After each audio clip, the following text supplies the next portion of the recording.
Hey everybody, it's Jason Blaha here, and today I want to chat with you guys a little bit about some of the problems we run into, and it's stuff that you have research looking at, stuff that coaches have noted over the years. So, I mean, you have actual hard data and you have a lot of anecdote over decades of coaches working with athletes and lifters and physique competitors and everything else regarding high volume training. So let me put on my +5 hat of weaponsmithing, work on skilling up my crafting a little bit, and let's talk about this. And a lot of this goes beyond just junk volume, and junk volume is something I really want to start using as far as the term goes.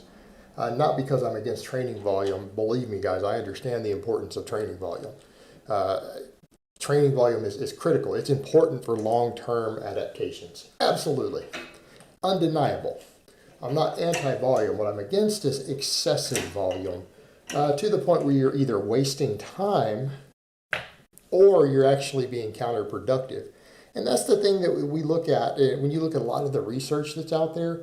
You'll have some studies showing really high volumes of training work, but they only work in the short term, right?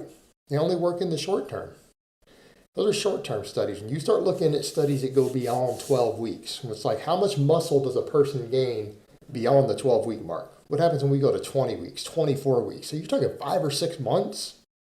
This stuff starts to matter a lot more and things get skewed in the other direction. And it's because adaptations and changes and progressive overload with really high volume training actually becomes really difficult in the long term. In other words, it's something that should be limited to short phases of time. It's not something you should be trying to do all the time. It just isn't. And I think what was interesting, one of the better studies done on it was like the women's German volume training study that was done within the last year. It's fairly recent stuff. I think I'll link that one below or some other things that looked at training volume. And I think the one actually I'll probably link has to do with a more recent one done this year. Looking again at trained women. These are women who are experienced lifters. People say, well, why does this matter? Why does the women's stuff matter? Because women are more resistant to volume than men. Meaning it's actually harder statistically to overtrain women than it is men. It actually is. There's the research on that. As a man, you can reach an overtrained state more quickly than a woman can. That's reality. Accept it, fellas. We might grow faster. We might get stronger faster, but women actually don't overtrain as easily. The whole host of factors involved with that also. A whole host of factors. But that's the case. So they're really good for looking at training volume. They're really good for that if you want to look at long-term models, because you can push them longer. So when you looked at that study, what was interesting is that they found that when they were doing just big exercises, because when you take these studies that only look at doing big exercises, it paints a much bigger picture, doesn't it, than studies that look at a lot of small stuff, a lot of partials. Things I've tried to talk with you guys about recently in the past. Studies aren't very good. But what they were finding is that when we start taking it out to the long term and we say, okay, how much progress do these women make over 24 weeks? That's like 6 months, guys. Just under 6 months. It's half the year. Depending upon the lift, depending upon the muscle that we look at, 5 hard work sets or 10 hard work sets per week produce the best results. Right? And that varied a little bit. It varied a little bit from muscle group to muscle group and looking at the averages. But the women who did 15 work sets gained less muscle and less strength, just a little bit less than the ones who did 10. The ones who did 20 work sets a week on these exercises gained even less muscle and strength. Now, here's the take home. People will say, well, I did this really high volume training and I made gains. Well, so did the women doing 20 sets. They made gains. They gained muscle. They gained strength. They gained both in every single muscle and in every single lift, right? They made gains on everything. Every muscle in their body and every exercise that they did improved. The problem isn't, does it work? How does it work compared to other stuff? Well, the lower sets, the more moderate volume, produce better results. Produce better results. Why? Because of progressive overload. There comes a threshold to where when you're just doing more sets, what are you doing? You're just beating up recovery. Not really stimulating adaptation in a way that's productive. Meaning, yes, you might be getting slightly more growth response, but you're also taking longer to recover, so your growth window gets cut shorter. It's a balancing act there. Balancing act there. And it's not to say this isn't true overtraining, right? Because they made gains. They didn't overtrain in the sense of it really became a negative to their body. But here's kind of the point that we would look at. It wasn't ideal. It wasn't optimal by any means, because they made less gains and they spent twice as much time in the gym. So you take the 20 set versus the 10 set. The 10 set was about ideal. Yes, some of the muscles and lifts did slightly better with the 5 sets a week. But overall, the 10 set did better. Now, 5 set, we would consider that pretty low volume. If you only do 5 sets of bench in a week and that's all you do for your chest, that's low volume.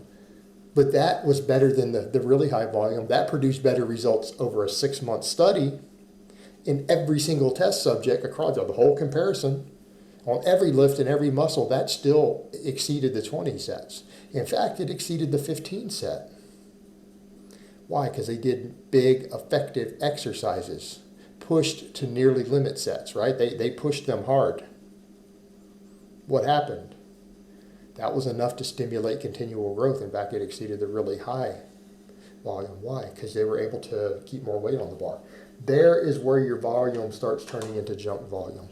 When you are having to reduce the weight you're using to complete all the sets.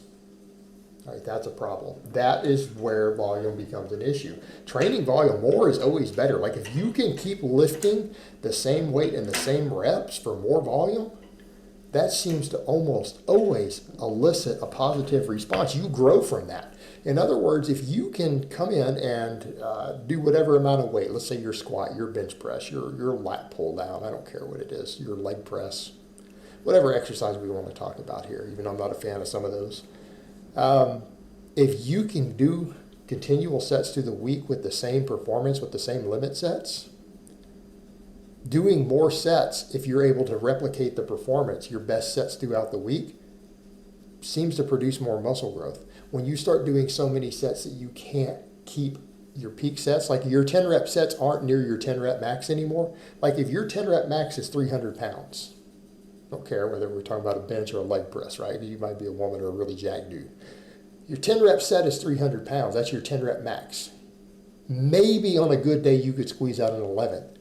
If you're doing 10 rep sets with that, every single set that you do per week is going to produce a growth response, right? It is going to, because you're pushing, that's near your limit. You're getting up there towards your 10 rep max, you're within a rep of it. Those are going to be quality sets. When you start having to drop down to 280 to get more sets of 10 in, 270, you're not growing from that anymore. You aren't. And that's kind of what's reflected in these volume studies. When we are having to limit workload because we're too fatigued to get quality sets in with the tension, what happens? We see less growth. We're now being counterproductive. And I think the point that you always have what Lyle McDonald has made, and he also has a fantastic coach. Lyle and I might not like each other because Lyle's a dick, but Lyle is brilliant. He's a fantastic coach. He has credentials. He has his degree in exercise science. He's written plenty of books, and he coaches champions. So we can say what you want. People are like, he looks like he doesn't lift. Yeah, he does look like he doesn't lift. But his lifters kick ass in comp. He gets people jacked and strong, doesn't he? People who hire him. I've heard him point that out, that if I can get you to an exact result with 10 sets, that's superior than someone who does 20 sets and gets the same results. Why? Because I got you in and out of the gym. I spent half of your time in the gym. I've cut your gym time in half. You put in half the work for the same results. It's basically like saying, do you want a job to where you work 40 hours a week for $20 an hour, or do you want to work 80 hours a week for $10 an hour? That's the way to look at it. And when you put it in that perspective, how much money are you going to make? Or, hey, I'm going to pay you the same amount of money whether you work 20 hours this week or 40 hours this week. Which one are you going to do? People say, well, I love my job so much that I'll do the 40 hours a week. It's like, well, do you love lifting so much that you need to do 10 extra sets on every muscle group and exercise per week? Do you love it that much? Be like, no. I'm sure there's other things you enjoy besides lifting. I mean, honestly, if you really love lifting, to be fair, spending 3 or 4 hours a week lifting is probably all that you need to really enjoy the lifting. And if you're not getting any extra benefits from going beyond that, at a certain point, you're going to reach a threshold in your life where you're going to find something else you would rather do than double that 3 to 4 hours a week. Like that 4 hours a week will be enough. You don't necessarily need to do 8 in order to be happy from it. You might find something else you like more, doing more than that 4 hours. But the point being is the amount of work you're getting for the exact same return. The thing is, though, that's a good analogy that he uses. But the problem we look at here is that at a certain point, you're getting less return for more work. It's not even diminished returns. If you're gaining 10% less muscle by doing double the amount of sets and time in the gym, now it becomes counterproductive. It becomes foolish. Well, that's what we see when we start looking at long-term outcomes. No matter what short-term studies people produce, or people ran a 30-day program and got these fantastic results with this ultra-high volume, when we look at it in the long term, it just doesn't work. It doesn't work. You're going to basically peter out, and you're going to reach a threshold to where you're adding volume at the expense of overload and progression. And when that happens, you make less gains. You'll still make gains. You're making gains. It's just not what you could be making if you just didn't spend as much time doing junk volume. That's what it comes down to. That's it. That's it. And I'm not trying to push the HIIT stuff to where, oh, you only need one work set to failure per week. No, we're talking about doing 5 to 10 sets of bench press a week, guys.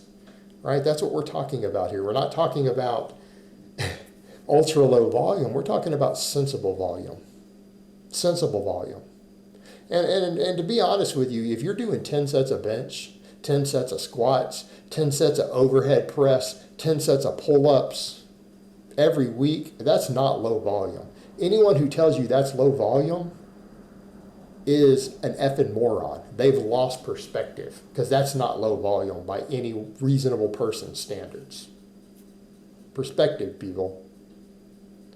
All right, guys, so that's really all I have to say on that today. I hope it's been informative, and I will talk to you guys next time.